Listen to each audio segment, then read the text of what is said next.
નવસારીના સિંગોદ ગામે પાણી પુરવઠા દ્વારા બનાવવામાં આવેલી નવી નક્કોર ટાંકી 3 દિવસની અંદર જમીનદોસ્ત થઈ ગઈ છે।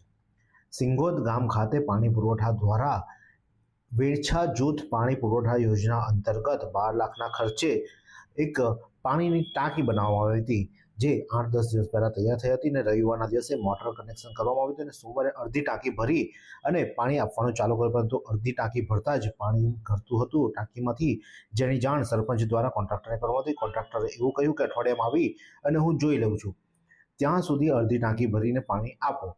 પરંતુ બુધવાર એટલે કે ગઈકાલે રાત્રે આ ટાંકીમાંથી અચાનક પાણી આવવાનું બંધ થઈ ગયું અને પાયો બેસી જતા ટાંકી તૂટી પડી હતી।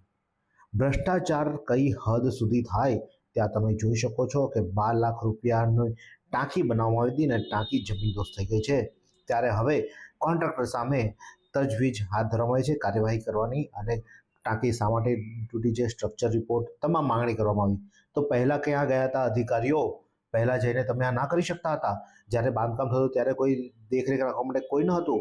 તો જેણે પણ જવાબદારી સોંપવામાં આવી તેની સામે પણ કાર્યવાહી થવી જોઈએ, માત્ર કોન્ટ્રાક્ટર સામે નહીં, તો જ ખરા અર્થમાં કામગીરી થઈ જણાશે।